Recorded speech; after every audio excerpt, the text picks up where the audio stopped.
Whether you're thinking of Hulk smashing cars, or Kratos slaying gods, or I don't know who Conan is, actually, so I don't know what he does, but his name is Conan the Barbarian.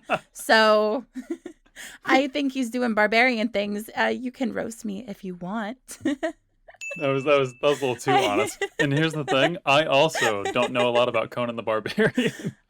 But he's Conan the Barbarian. He's the barbarian. He's gotta be an example, right? So for those of you who are already familiar with barbarians, maybe you're coming from 5th edition gaming, if you want to see just like a really good quick Spark Notes edition of all this, go to this timestamp right here. One of the important things to keep in mind when you are building a barbarian is that you're going to want to prioritize your strength and your constitution. You are a tank build, and more importantly, you are a melee build. You are getting up in front in the action, raging and throwing a fit. Speaking of raging, the first ability that we're here to go over is actually your rage ability. Yep, the classic barbarian rage is still here. You can use it as a bonus action, and you have advantage on all of your strength checks and saves. Resistance to bludgeoning, piercing, and slashing damage, so really any regular weapon that you can pick up from your local general store. And when you use a melee weapon with your strength, you gain a bonus to the damage roll that scales as you level. Now, there's a couple of ways that you can lose your rage. First and foremost, by falling unconscious. You can't be angry if you're not conscious. Sorry, I don't know what to tell you. Another thing is that if you have not attacked a hostile creature or taken damage since the start of your previous turn, then you're going to lose your rage and you'll have to reactivate it using one of your rage charges. And don't forget, you can't cast spells or concentrate on them while you're raging. Your brain's too filled up with the angry. Next up, unarmored defense. You gain this feature at first level, and essentially you are so strong and tanky that you likely benefit from not wearing any armor at all compared to wearing actual armor. Your AC is going to be equal to 13 plus your Constitution modifier, and you can also use a shield to gain additional AC bonuses from there. Second level barbarians also have a danger sense, which means that they're going to have advantage on dex saves as long as they aren't blinded, deafened, or otherwise incapacitated. You've got a spidey sense for when, traps are going to go off, or when your friendly mage is throwing a fireball a little too close for you. What I love about this is that you don't actually have to see it coming. You can just roll it, which is amazing. So true. So true. At second level, you also gain the Reckless attack. Now, personally, I use this ability way too much. I'm a barbarian main. I will use this ability in the middle of a crowd surrounded by 15 goblins and not care. You shouldn't use it that way, and let me tell you why.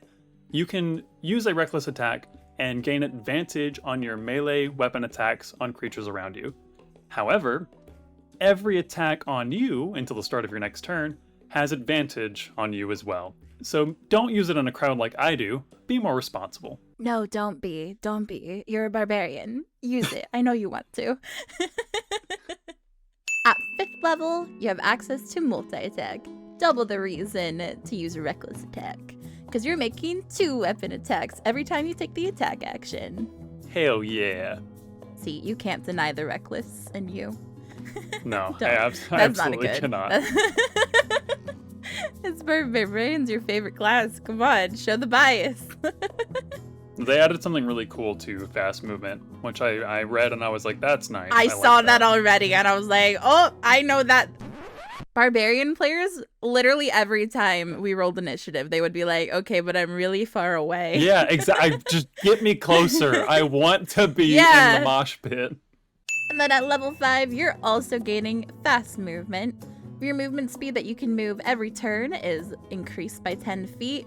And you can move half your movement every time you roll initiative. So you can get in there and start smashing heads way faster. Get me in the mosh pit. I am too far away. Put me in, coach. Next up at 6th level, we have Feral Instinct. With this, you're going to gain advantage on your initiative rolls, which means you can get closer and quicker to the combat. On top of that, if you are surprised, you can actually ignore that completely if you start your turn by raging, which is really great for when you're dealing with those cunning rogue characters who might be coming after you. And then at 9th level, you're going to get your first brutal critical. That means that your crit range is expanding from 19 and 20s on your die, and you're rolling additional damage when you do get those critical hits. 1 additional die at 9th level, and then at 13th you get another one, and at 17th you're rolling 3 additional die on those crits. Starting at 14th level, you have access to Relentless Rage. This is a very unique ability, and I love it so much because it means that I can continue fighting even after I've been declared dead. How that works. That's so How that cool. works. Hear me out. When you drop to 0 hit points, you have to roll a Constitution saving throw of a DC of 10. If you succeed, you continue fighting as normal. You stay at 0 hit points, and you even roll death saving throws on the turns that are appropriate. You can also lose them as you continue being hit. Here's the thing. As long as you receive healing before your rage ends, you're not dead. If your rage ends, you're at 0 hit points, you fall unconscious. But if your rage ends and you have all 3 death saves failed, you are dead. So keep that in mind, but it allows you to continue fighting. Now let's say, for example, the fight is going on, you rage, you drop to 0, you succeed. You get some healing because the combat, you don't like being below at 0. You get some healing, you pop back up to maybe 1, 2, 3. If you drop to 0 again, that DC increases by 5. So it's no longer DC 10, it's DC 15. And that DC will continue to climb by intervals of 5 until you complete a short or long rest. At 18th level, you have Unyielding Might as well. Anytime you roll Strength or Con, if you roll a 9 or lower, just treat it as a 10. You're 18th level. You can do things like that. And additionally, your melee weapon attacks, they're going to deal additional damage to objects and structures, equal to not your strength modifier, but your strength score, so the big number. Another thing to keep in mind as well, if you roll your d20 and it is 9 or lower, it's treated as a 10, but you can still add all of your various modifiers and bonuses as well. Or if you got a bard, or anything else, like some guidance, you still add all of that. That's how my players pass literally every check. Guidance. That's how I pass every check in Baldur's Gate. They have a cleric for guidance, a bard for bardic inspiration, and then Kobold Press has a warlock that gets these things called probability dice. So, which scales is about the same as a bard does. So that it's a d4, a d8, and a d8 to like every roll that is important in the campaign. And okay. That sounds cool. There you go. First of all, that's amazing, and it does make me super tempted to multi-class my Barbarian. However, there is a feature that might dissuade me from choosing anything else other than my strong, ragey boys. Those features are called boons. This is something that Tales of the Valiant has implemented with all of their classes. It essentially rewards you for sticking to one class. You gain these boons and these features at the 10th level and the 20th level in your respective classes. At 10th level, you're going to gain your heroic boon, which you can choose from either Instant Rage or Stubborn Rage. Instant Rage is that you don't even need to use up your bonus action. When you roll initiative and you're using your fast movement feature, you just get your rages as long as you still have a charge left. And then Stubborn Rage, your rage only ends when its duration expires, or if you fall unconscious, or you choose to end it. So depending on what kind of build or what your action economy is looking like, either one of these is going to be fantastic for you. Next up, at 20th level, you gain your epic boon. The ability you gain is called Primal Champion. This is very familiar for those of you who are coming over from 5e, and it is actually my favorite Barbarian ability. It is the greatest reward for hitting level 20. Your strength and your constitution both increase by 4 to a maximum of 24. Mwah, mwah. Love that boy. I love that you're saying that. Well, I'm staring at the gif of Conan the Barbarian sticking his butt in the air. Love that you're boy. Clearly talking about that boy. Love that boy right there. Now, for those of you more familiar with 5e gaming, here are some of the things that have changed. First things first, you gain the herbalism tools, whereas in 5e, barbarians didn't have any tool proficiencies. The unarmored defense is now 13 plus your con mod, instead of 10 plus your con plus your dex.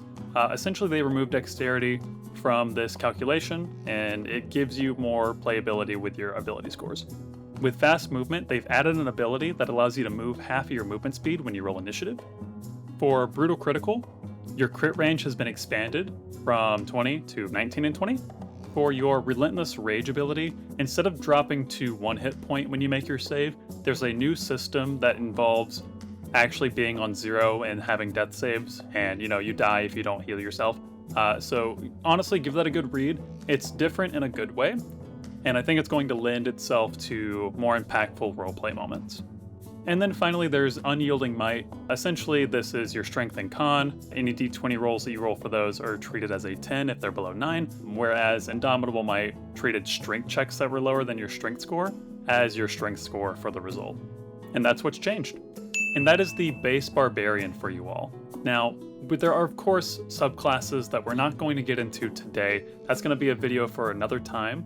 But stay tuned, because we do have 2 subclasses to go over at some point in the future.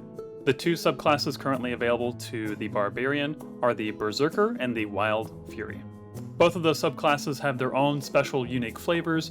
Honestly, I've only skimmed them at this point, but I've seen some of their stuff in passing and it looks really cool. So stay tuned for that. I promise this is going to be a great video. And also, big thank you to Kobold Press and Tales of the Valiant for accepting us into the Kobold Creates program. We are officially sponsored by Kobold Press, which is absolutely amazing. Round of applause. Woo! Thank you to the big guys up there. And in the meantime, if you want to see more, just tune in next week for more ToVsday. Bye-bye for now. See you next ToVsday. ToVsday!